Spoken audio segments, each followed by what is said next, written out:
Okay, Namaskaram. Asmat Gurubhyo Namaha. Asmat, I just want to make here something. Hold on a second.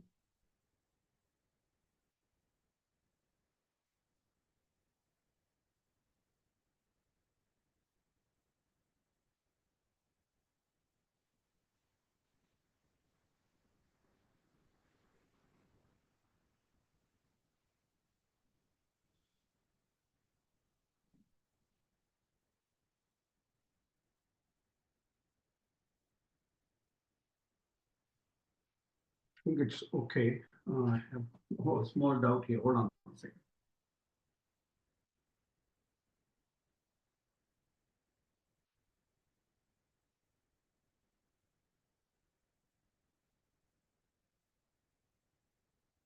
No, I think it's better. Asmat Gurubhyo Namaha, Asmat Parama Gurubhyo Namaha, Asmat Sarva Gurubhyo Namaha, Shri Krishna Parabrahmane Namaha, Shri Lakshmi Nrsimha Parabrahmane Namaha, Shri Lakshmi Hayavadana Parabrahmane Namaha, Sarvam Shri Krishna Arpanamastu.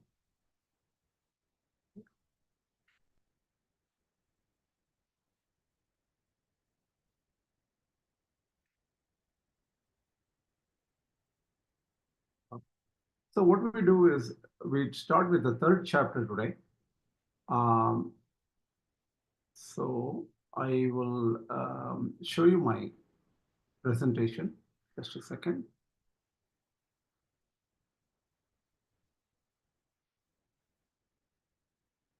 Here.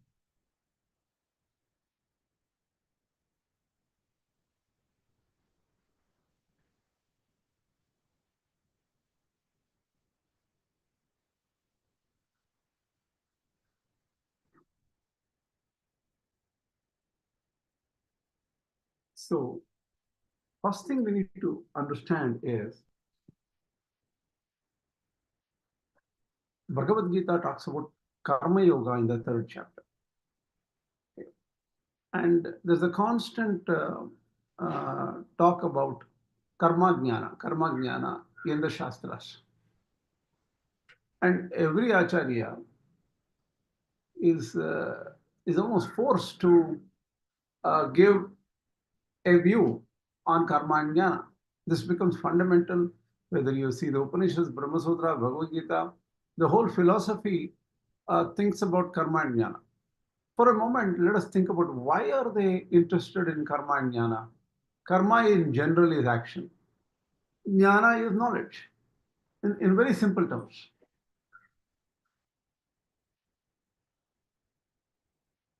Let us try to relate it to our lives. Think about a child.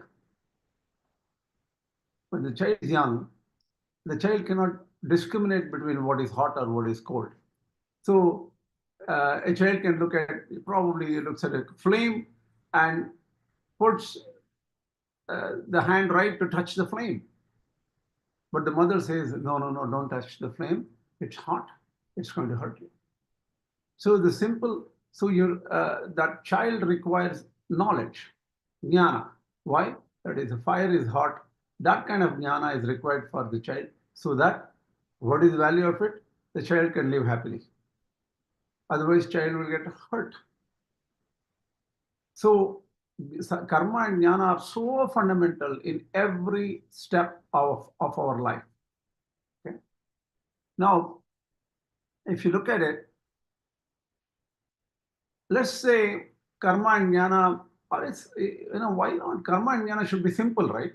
It is a simple switch between, one second, play from the current.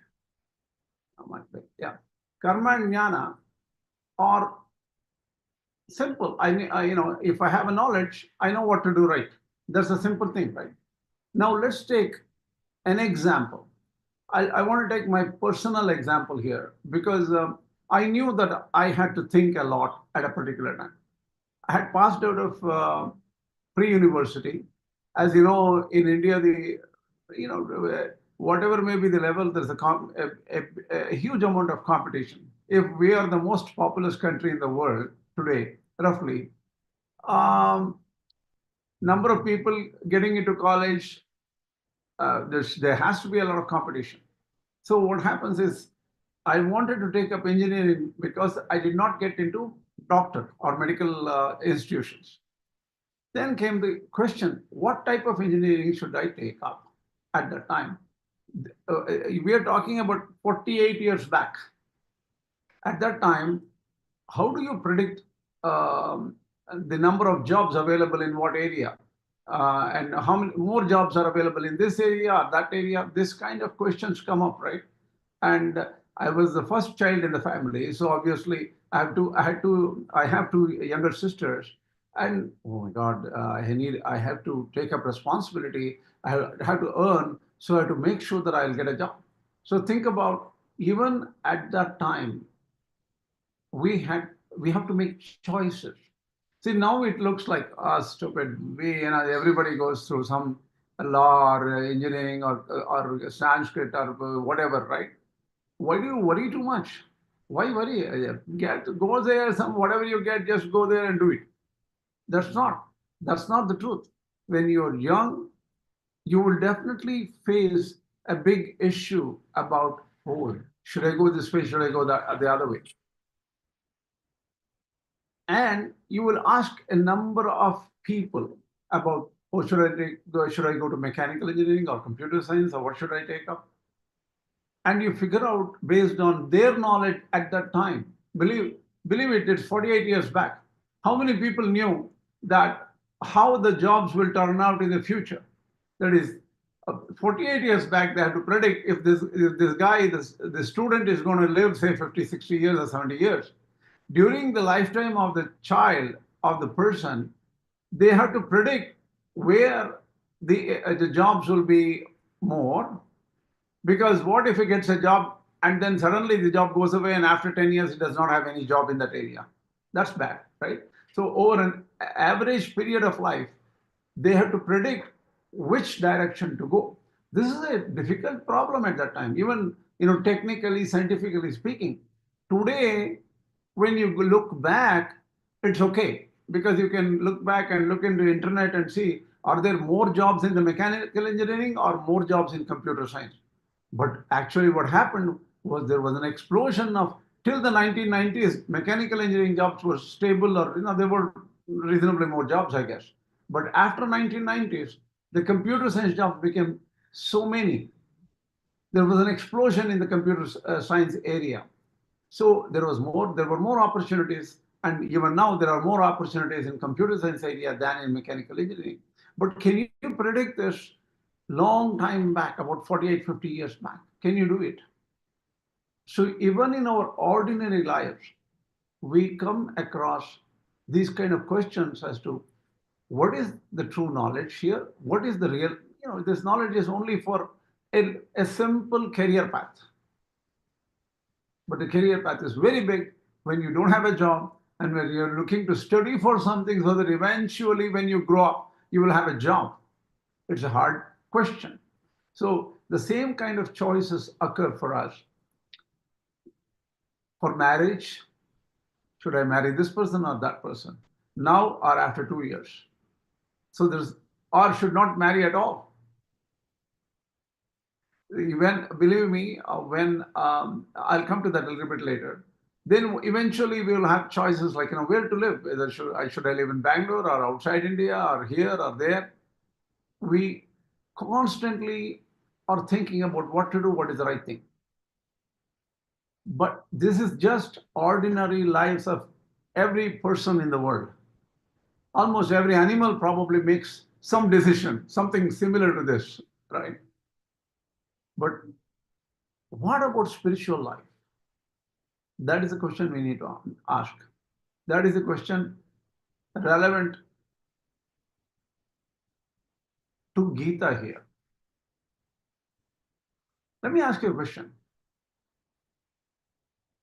Am I going totally awkward? Do you understand where I'm going with this Jnana and Karma issue? Anybody? Am I making sense?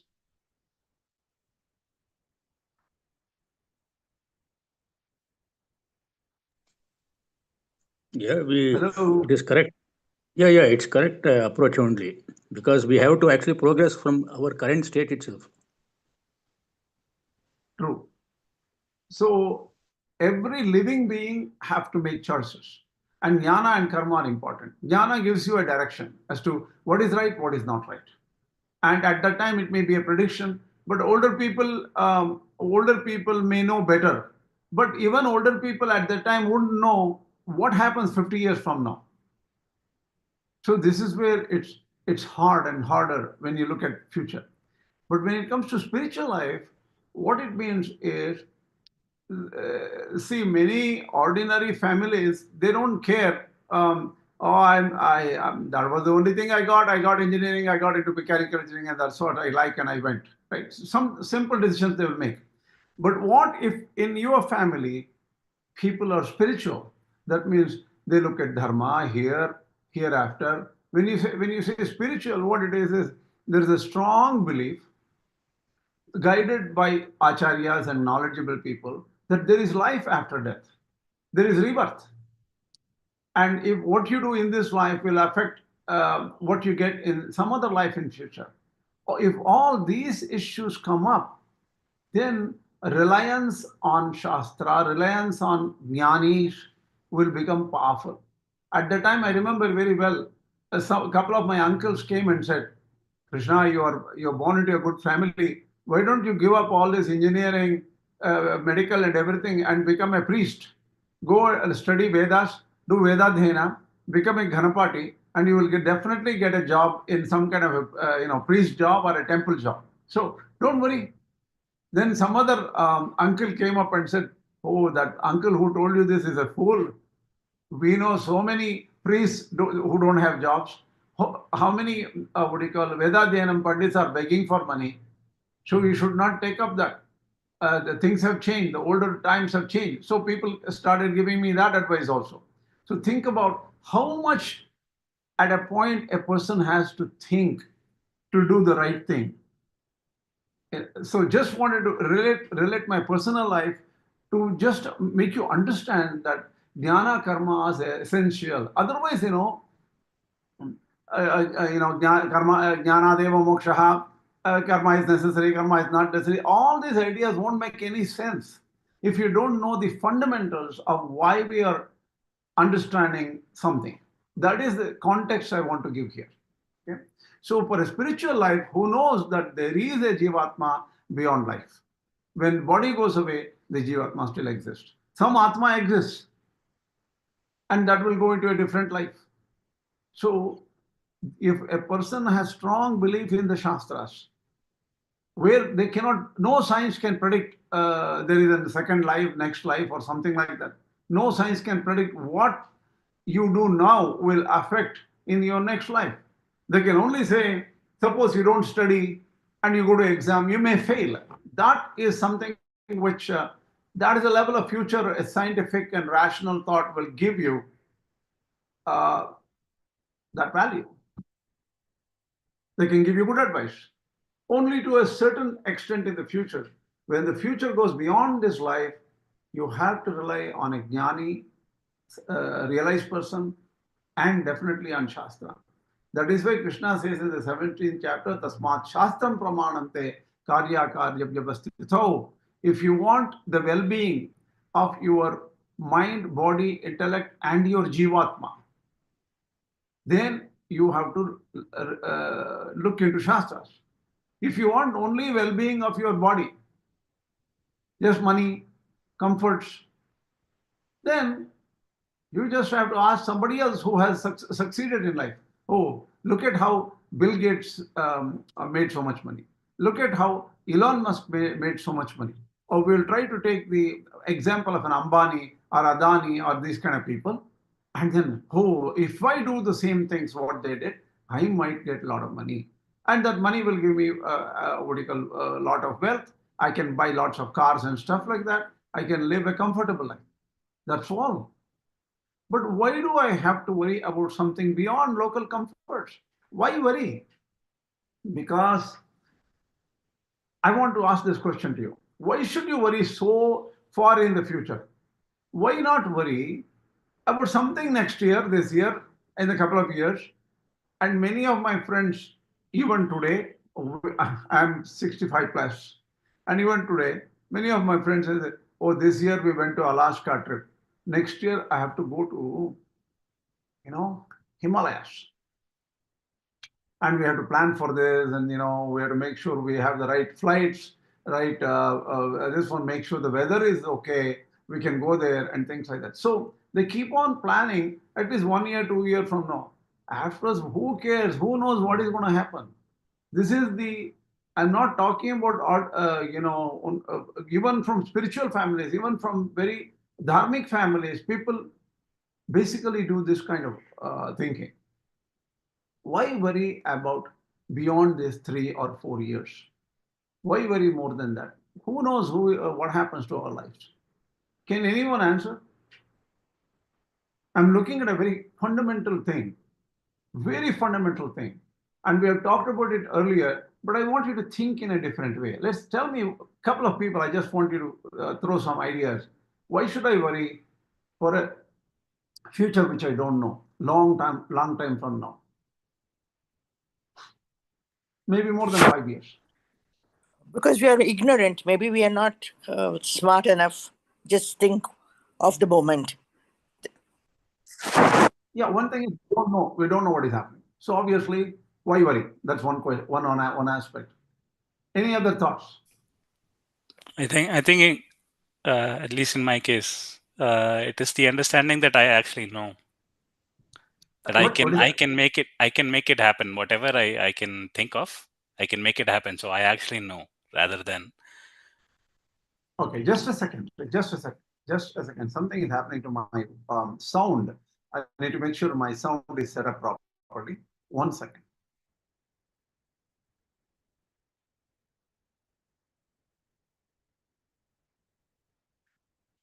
Yeah. So what you say is, what you're saying is, that you can achieve something because you have achieved before, and you know what can happen, right?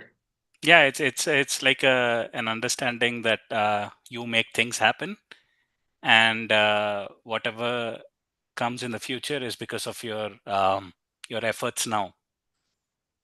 Okay. What happens if you are not there in the future? Okay, my question is, after 5 years or after 7, 8, 10 years, whatever it is, some foreseeable future, why should I worry about that long, 7, 8 years? See, I'm talking about not just yourself as a bodily improvement and achieving a promotion for your life, achieving I will buy a car in 10 years, I will buy a big home in 10 years. I'm not talking about this. I'm talking about you as a total person. Why should you think about beyond it? You as a total person. And I'm coming to something. The trick is in the word total. What does total mean?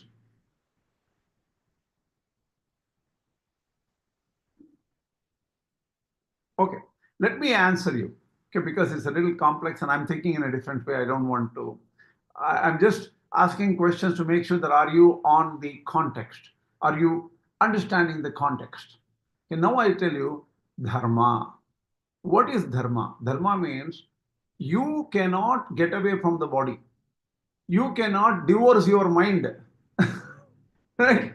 You cannot say, I don't want this mind. I'm going to get a different mind. Go to the store and order, or go to Amazon and order a new mind. I want a new mind. Can you do it? No. You cannot get rid of your body. Whatever body you got, that's what you got. And you have to keep, and everything will make sure you want to live longer, as long as possible. That's why you go to the doctors and stuff like that. So you cannot run away from your mind, body, intellect. You're stuck with it. And you're stuck with yourself, which is Jīvātmā. That means you cannot run away from who you are. You are that. That is Jīvātmā. So what happens is, when you look for look for a future decision, you have to consider what is good for your mind, what is good for your body, intellect, and all. That is why in Ayurveda they define the word Swasthya. Swasthya means healthy life. It is not just for the body. It is also mind. So if you are happy or unhappy, if you're happy or you're healthy, Swasthya means, oh, mind and body both should be good. So even Ayurveda thinks in that way in our system of thought.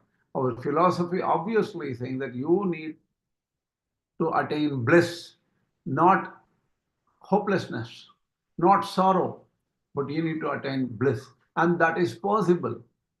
And so your next action has to go to for a spiritually right thing, where it will take you to a state. If you're now state t is equal to 0, that is present, time is 0 at this point. From here, if t is equal to t plus 5 years, t plus 10 years, you want to become more blissful. And in the next Janma, you want to become more blissful. So the thing is, even though you can directly not understand that Jīvātmā is eternal, you have to strongly believe in a Jñānī or get Jnana yourself. You directly realize that, oh, Jīvātmā is something which is not going away. I'm getting old, but the I is still staying as it is. So this, you have to be intelligent to understand that, or totally believe in Krishna and say Krishna is going to guide me, and in the Śāstras it says Jīvātmā is eternal. So I have to make the right choice, because I have to find happiness, not coming back to cycle of birth and death and experiencing pleasure, pain, and not even knowing which body I'm going to get next. So definitely this ajnana, ignorance of what will happen in the future, is horrible. And that ajnana should be won over. I need jnana. So this is very important. So jnana and karma are very important in our lives. This is why Arjuna was in such a difficult situation, saying that I'm going to, probably if I do this, I may kill so many people. Probably if I give up the war, all these people may survive. So the decision he had to make was very heavy. And we also always will be in that situation. What if I do this wrong thing? Will I get bound and get into a body of a snake in my next Janma?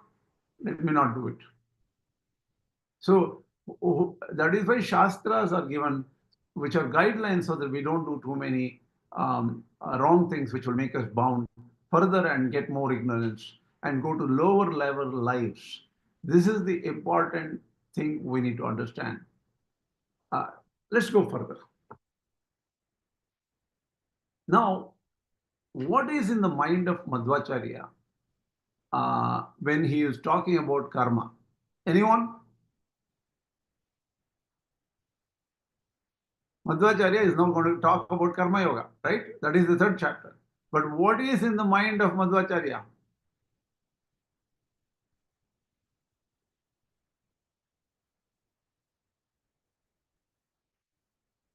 Advaita.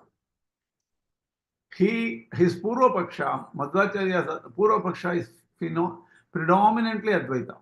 He says that Advaita concepts seem to be wrong. I want to give a better explanation, and I'm going to find my arguments. I will argue against the assumptions of Advaita regarding Karma-yoga. Okay. So if you have to understand Madhva Bhashya of the 3rd chapter, you have to have the context. What is the context? Advaita Purva Paksha. That is, what is the concept of Advaita of karma regarding Karma-yoga? So let's try to understand this. Kamya karma is denounced by every acharya, right? Desire-oriented, this one, I'm going to get heaven, I'm going to get what do you call, anything I want here, wonderful life, pleasure of pleasure with anything around me. These are all denounced, saying that if you focus on pleasure only, it's gone. You will not have spiritual life. So what was said earlier was Niṣkāma Karma is preferable. That is sort of common. That is, don't go after desires. Do work which does not involve any desire. Then question of one, should I do karma or not do? Advaita Acharya, Śaṅkarācārya in particular, he says, the ignorant one has to do Vaidika karma. Prescribed karmas are in the Śāstras. For his own good, he is ignorant. He doesn't know what is the true knowledge. So he has to do karma. He thinks that he is the doer. He is the agent of action. And he thinks that he is going to get some phala. So he is very interested in a phala. So whether it, say, for ordinary technical things, we're going getting a job or money or something, you don't need Śāstras. So Śāstras you need only when you want to have kama, desire for the next, say, Indraloka or some other state in the future, like after death, going to Swarga. So that is prescribed only for an Ajñānī, according to Advaita. Jñānī has to give up all karma right at the time he knows that he is not responsible for any action. He is not an agent in any action. He doesn't need any fruits. When he knows that, and when he has the Brahma-jnana, that only Brahma Satyam, Jagan Mithya, there is no Jagat, only Brahman is real. Once he knows that, there is no karma. The minimum karma to keep the body together, it will automatically happen due to prarabdha. So Jnānī has no kartrutva buddhi. He is even to take care of his own body, eating, sleeping and all, happens because of other things other than Atma. So he knows that he is not doing anything, but still just things happen like a wheel will be turning. And if you put a motor on, the wheel will turn. But you shut off the motor shut off the electricity, the wheel will turn little bit longer for a few more minutes because there is momentum. So because of the karmic momentum of the past, things will happen even when Jnānī knows that he is not acting. Right? So Jnānīs have to give up karma and even karma-yoga. Karma-yoga is only for the ignorant because that person doesn't have the Atmaikatva buddhi, or Atma is one, nothing else is there. But what is the value of Karma-yoga according to Advaita? Karma-yoga gives Citta Śuddhi, purification of mind. It will make your mind good enough, mature enough, fertile enough to receive Jnana.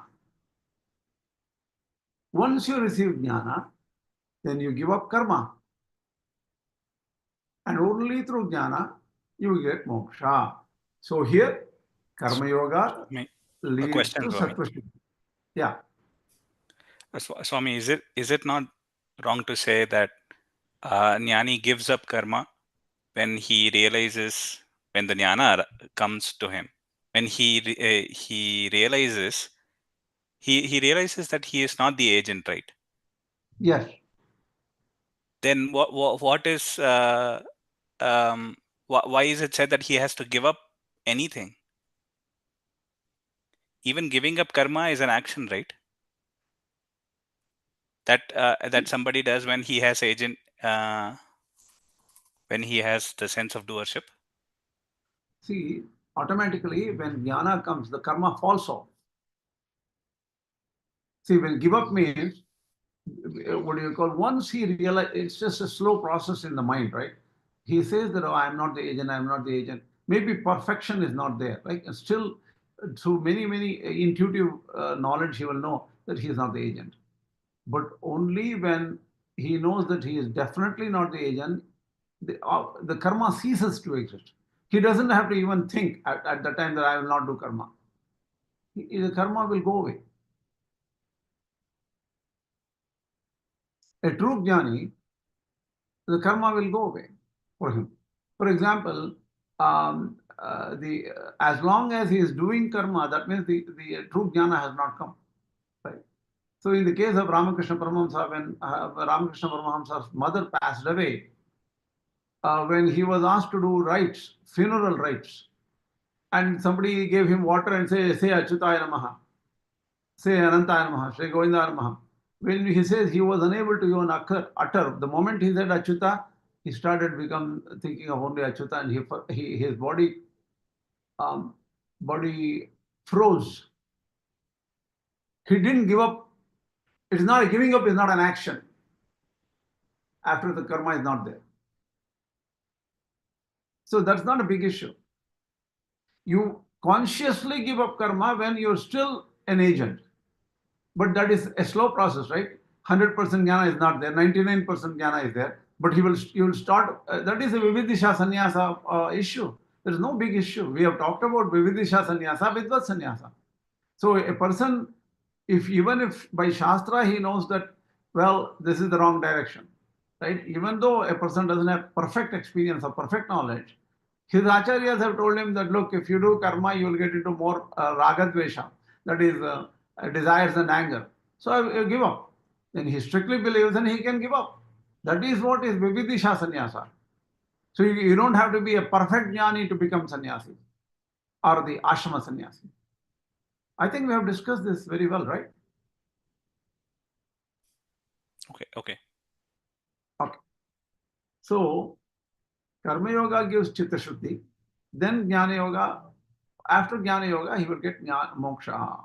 That is what it is. So Karma-yoga will go to Sattva Śuddhi and Jnana-prapti, and that leads to Sarva Karma Sannyasa. Jnana-prapti means attainment of Jnana. Shuddha Sattva Śuddhi is purification of mind. Sarva Karma Sannyasa is giving up all actions.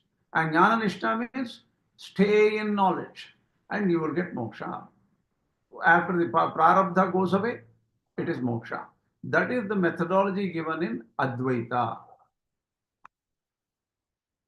So just a little bit more clarification. Jnanadeva Moksha, right? Only through Jnana a person gets Moksha. That Jnana needs to be devoid of erroneous knowledge. Otherwise it will be not effective.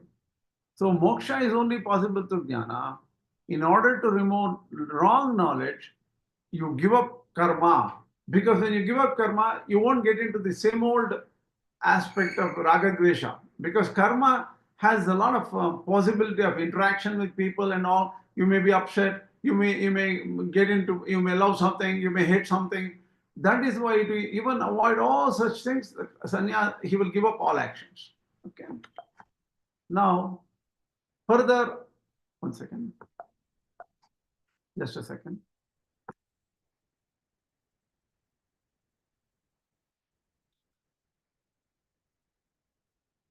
So Śaṅkarācārya argues that karma and jnana cannot coexist in the same person. If jnana comes, karma goes away. Why? Because karma is inbuilt.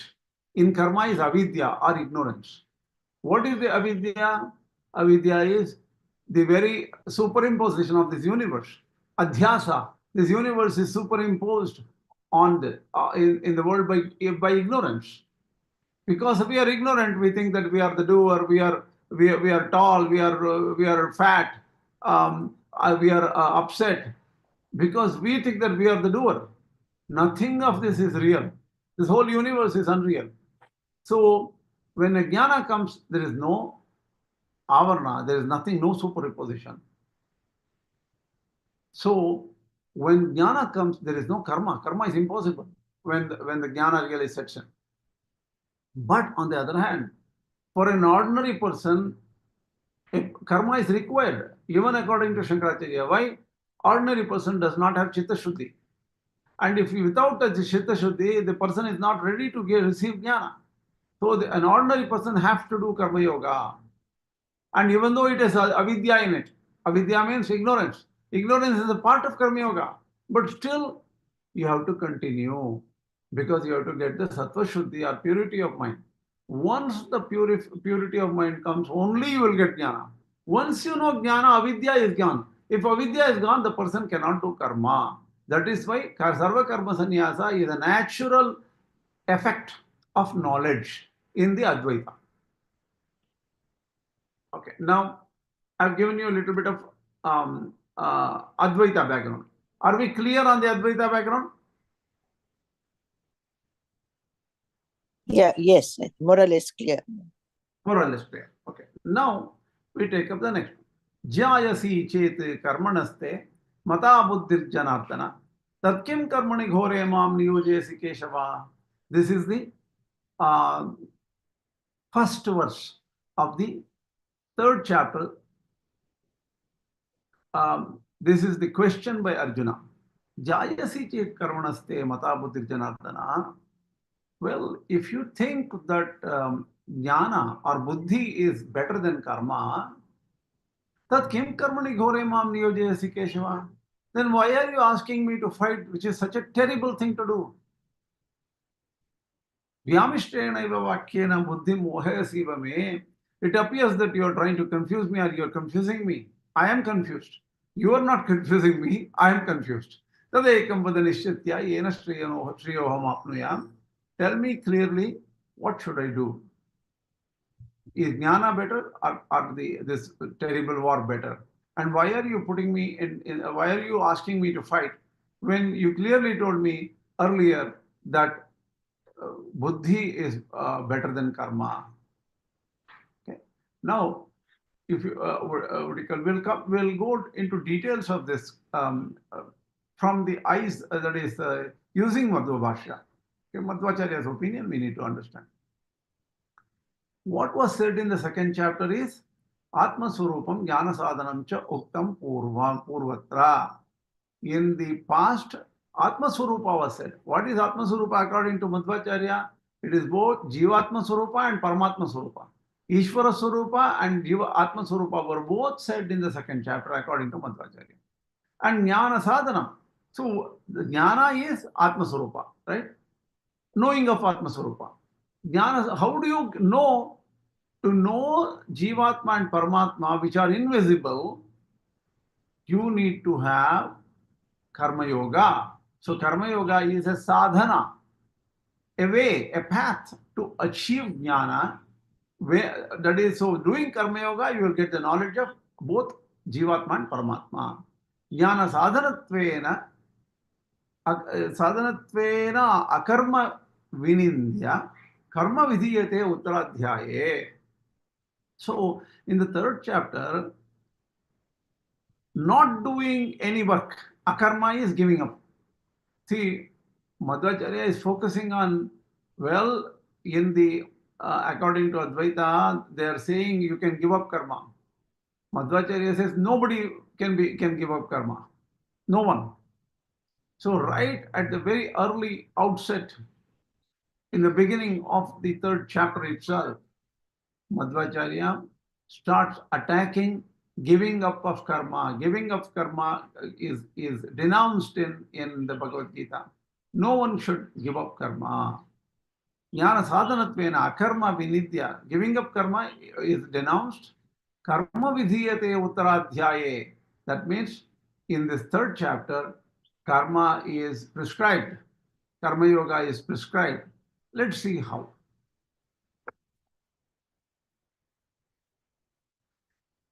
So let us try to understand the some details here. So in the previous chapter, we already said Atma Swarupa means Jiva and Ishvara Swarupa. Karma is Jnana Sadhana, that means paths to attain Jnana is karma. So here in this third chapter, according to Madhvācārya, one should not give up karma. Giving up karma is bad. And how exactly is karma yoga a path to achieve jnana? How does karma make jnana happen? That is described in this chapter according to Madhvācārya.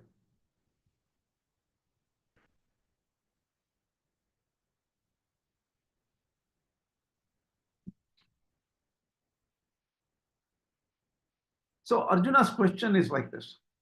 First of all, earlier, Durena Hyavaram Karma Buddhi Yoga Dhananjaya was said by Krishna.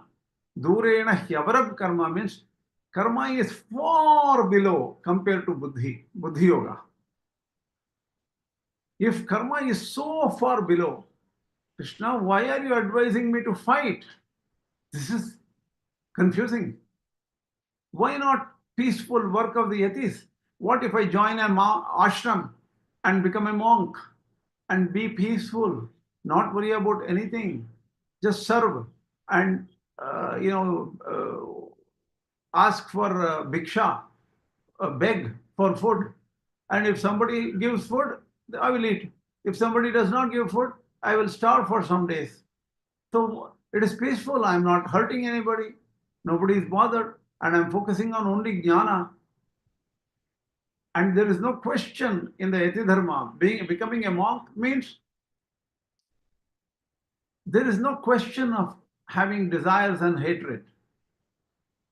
Anger and desires will go away by that kind of a strict life.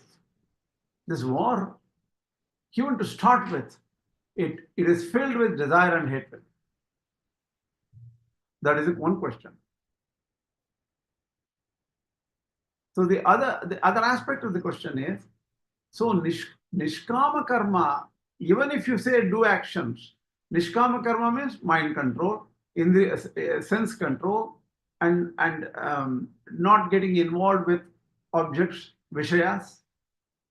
That is better than Kamya Karma. You said that Kamya Karma is always a problem, or desire-oriented karmas are a problem. So there are so many karmas we can do, right? We can do yati dharma, that is the karma of a sannyasi, who will just live ordinary life, eat only little, Shariram kevalam karma, that is just to sustain life. That is better than Kamya Karma. And now you are asking me to go ahead with the war, fight. Doesn't make sense. I would rather do sannyasa dharma, right? So tell me why war? That is the aspect of the question. The way Madhvācārya understands the question, right? So these are the two verses.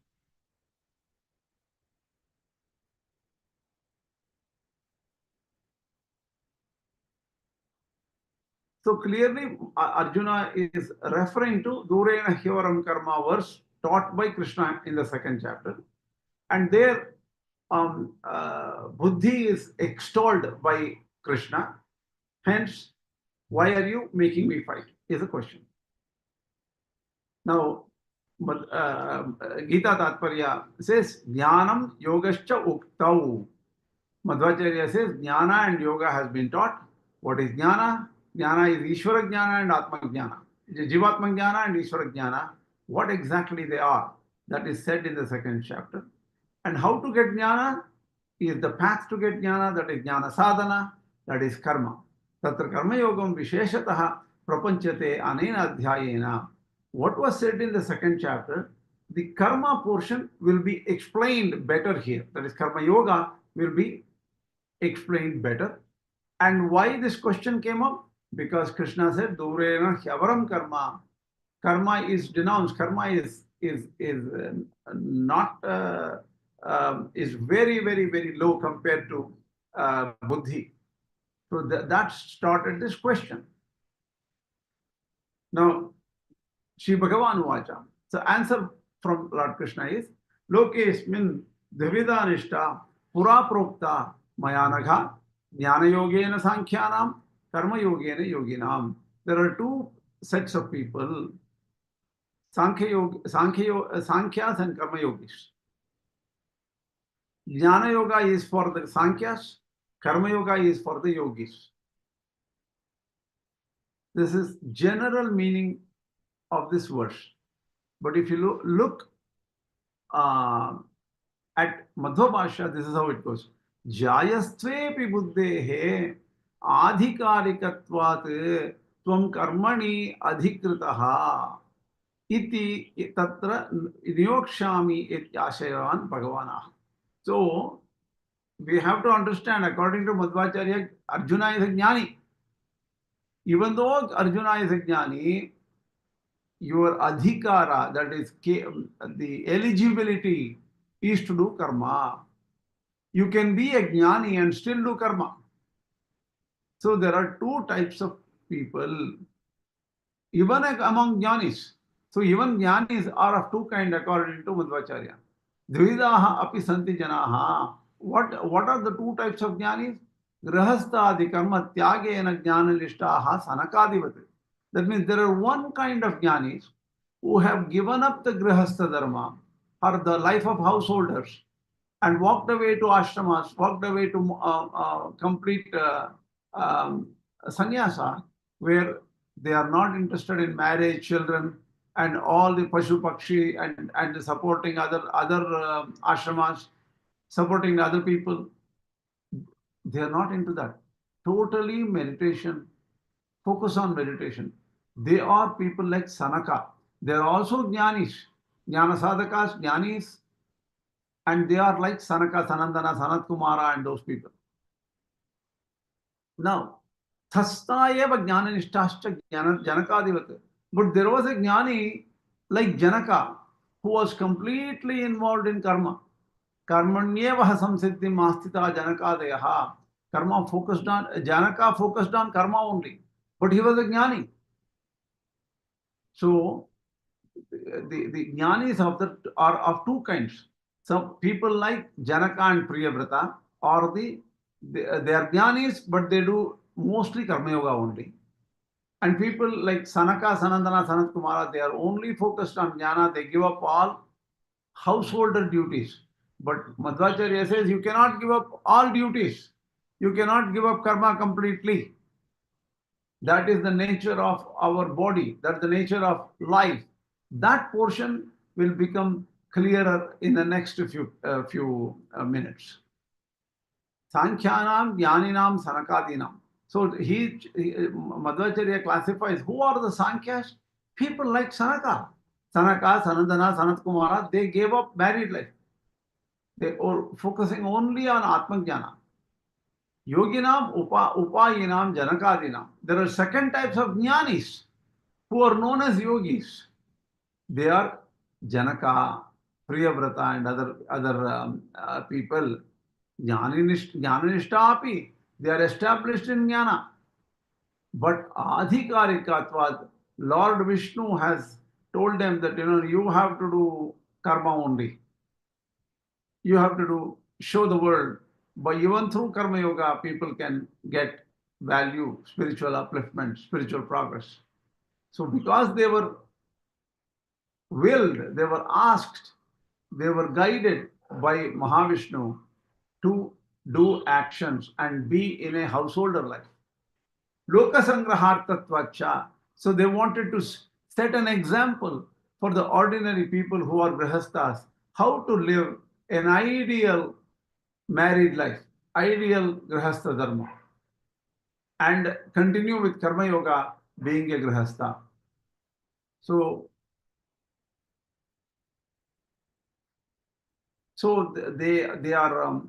they're okay to do karma, but they are Jñānīs.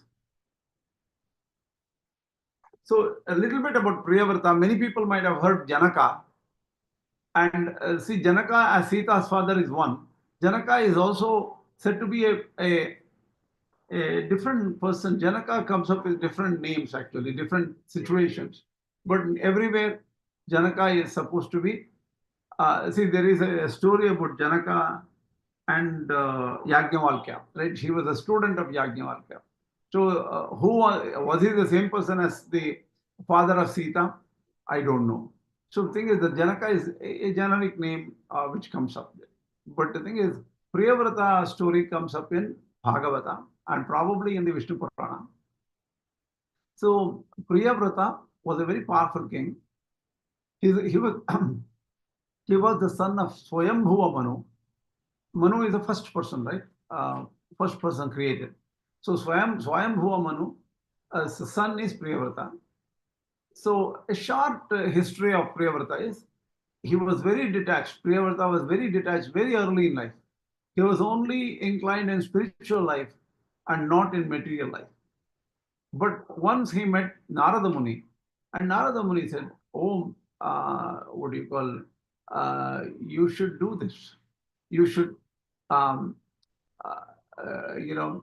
actually Narada Muni guided him to focus on Lord Vishnu. So he got the spiritual instruction to meditate on Mahavishnu from Narada Muni. But Brahma on the other side, Chaturmukha Brahma, realized this, that he had a plan. Chaturmukha Brahma had a plan for the universe, right? He said, "Oh, Priyavrata, you are definitely capable of directly meditating on Mahavishnu because you are a Jnani. But I want you to engage in the worldly matters because the world needs you." So Brahma and Indra requested Priyavrata to rule the world and rule the earth and accept that as a duty to help others, so that the other people in the world, the citizens of the world, can have a good guide. So Priyavrata was very just, and he had an ideal kingdom. He married Barhishmati and had 10 sons. And he, in fact, created the separation of the earth into 7. That is, he divided the earth into 7 continents by driving a celestial chariot, creating mountains and oceans in the process. And after a long time, Priyavrata realized that this is just temporary material existence. He gave his kingdom to his sons and retired to the forest to practice austerities. So he did intense meditation, and with devotion, Priyavrata attained liberation from the cycle of births and deaths and joined Mahavishnu. So this is this simple story of Priyavrata. Why did we come up with the story? Why did we have to think about the story? We'll get an example as how Arjuna should live. So, Tvam tu Janaka devata sakarma-iva Jñāna-yoga. So, O Arjuna, Krishna says, you are like Janaka. Be very much in actions. Do all your actions, but you are Jnana-yoga. That means you can attain Jnana. Not to Sanaka devata. Sanaka and all gave up karmas and went away. Don't do that. Even Sanakas did not give up all karmas, and that point we will come up to it a little later.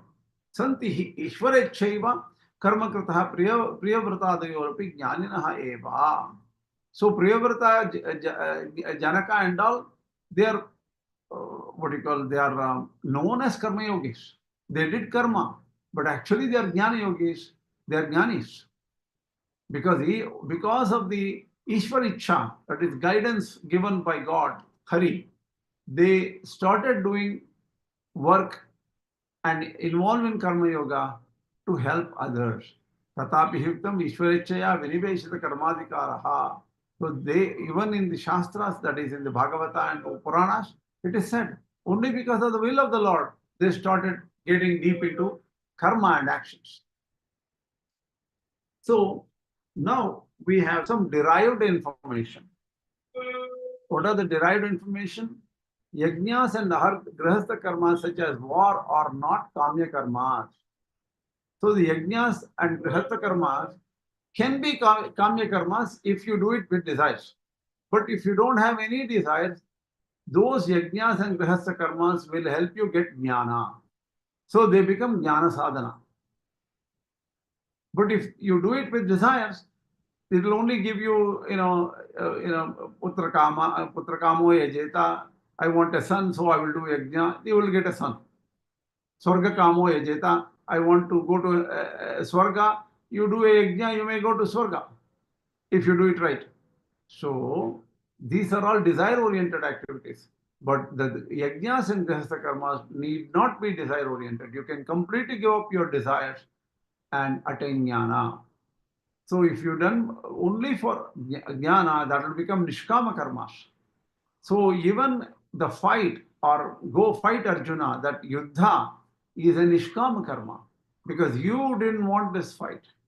You are not after anything, the wealth or anything like that. You are doing for dharma. What is that dharma in the world? Can anyone say what is dharma with respect context to yuddha? In the context of fight, war, what is the dharma? What is the point of dharma? What is that dharma achieving? Can anyone?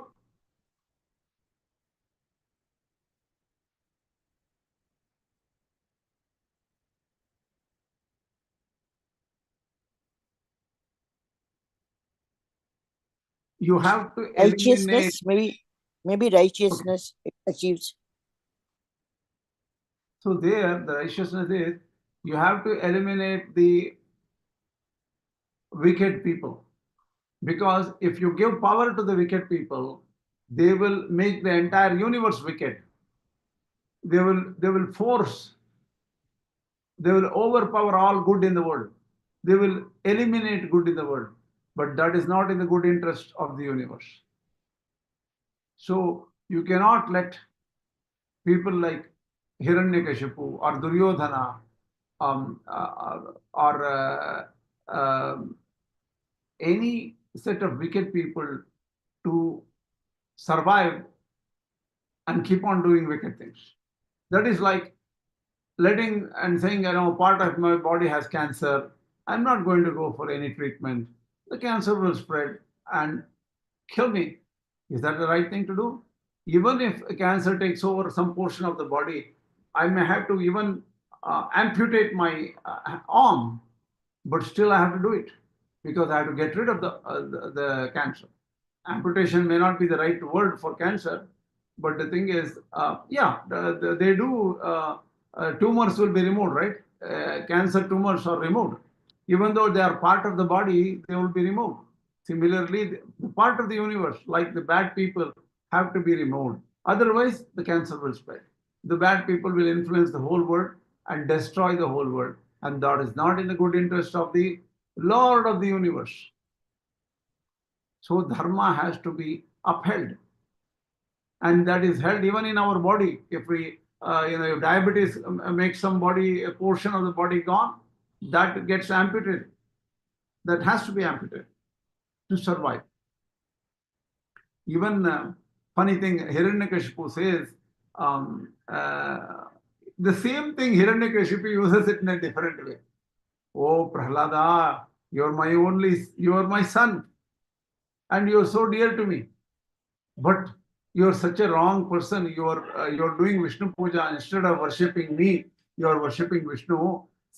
So just like how even though a part of the body is gone, that has to be amputated. I have to kill you, even though you are a part of my family. So Hiranyakashipu uses the same idea to kill Prahlada. So Tasmat Yudhyasva Bharata. What Arjuna is asked to fight, to do dharma. Dharma is to make sure the world is peaceful and the world is not going to deteriorate spiritually in the future. Look at how dharma is automatic. Our body itself says, oh, something is happening to one portion of my body. My legs are not working because of some diabetes or something. Obviously, you automatically say, I somehow have to survive. Maybe I'll get some crutches instead of legs, but I have to get rid of I have to amputate my leg. See, this, even in army, when people fight, a lot of people, I have been told, soldiers may lose an arm because of the bomb blast or something like that. They immediately go to the hospital and amputate that particular portion so that the soldier survives, right? So there's something built in the nature that we have to uphold dharma and destroy adharma. So that is why the war is justified. Now and that war is jnana sadhana. If you do that war for dharmic reasons without any desire for the wealth of the plunder and pilfering and taking all the wealth after the war, that is not the interest. If you do it only to reset the dharma of the universe, then you're okay. That will give jnana.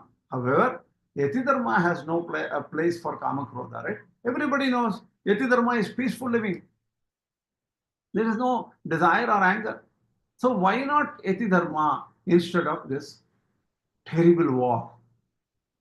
Even though the war involves dharma, people killing people and that and hatred, it's full of it.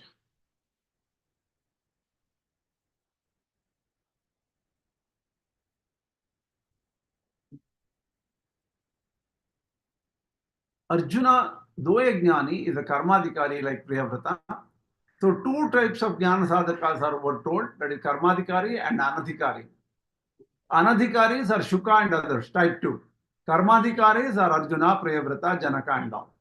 So Priyavrata wanted sannyasa. He also had a similar situation. He said, I am not interested in this, taking over the world, ruling the world, making sure everybody is okay. What is this? Administration, firing, hiring. I don't like this administration.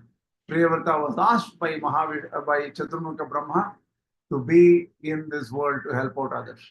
Similarly, Arjuna was asked to fight. So only because of adhikara, Arjuna is fighting. He is a Jnana Sadhaka. Na karmanānam anārambāt Naiṣkarmyam puruṣoshnute na ca sanyasanādeva siddhyam samadhigacchati. Why don't we do one thing? We will pick up this verse in the next class. I have I have something to do today, so I cannot go further with the class. We will take up, if you have any quick questions, I can answer here. Otherwise, we will take up the questions in the next class. Any quick question? I have one question. This Yeah. two types of Gnana Sadhakas, you told is based on the Adhikara. Is it actually a Taratamya? Is it a Taratamya, or is it the way of what one is disinterested? Is it to be taken like that, or is it Taratamya itself? It is not Taratamya. Okay, Taratamya, it could be Taratamya also. Doesn't make any difference. It could be Taratamya, it could be the nature of the people. And Adhikaris are decided by the Lord himself, right? Who will know the Taratamya? Who will know I am in this category or that category? In the case of Shuka and other people, their Chaturmukha Brahma or somebody guided them. Shuka directly knew that it is his path. Things like that, right? So we cannot say. It is not really, Taratamya can be assumed.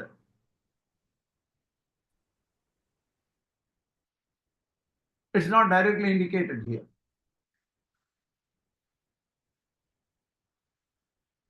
Any other questions? Just a quick question to all of you. Was this class useful, or did it make sense to you?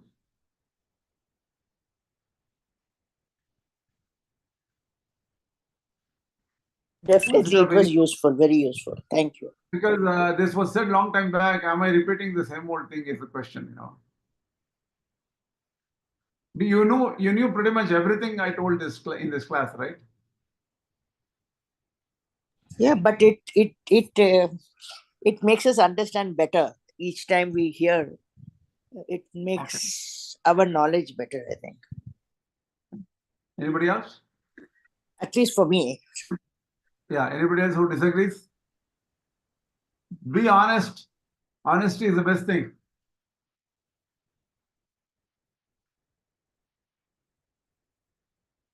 Okay, if nothing, we will close the class today. Asmat Gurubhyo Namaha, Asmat Parama Gurubhyo Namaha, Asmat Sarva Gurubhyo Namaha, Shri Krishna Parabrahmane Namaha, Shri Lakshmi Narasimha Parabrahmane Namaha, Shri Lakshmi Hayavadana Parabrahmane Namaha, Sarvam Shri Krishna Parabrahmane. Thank you.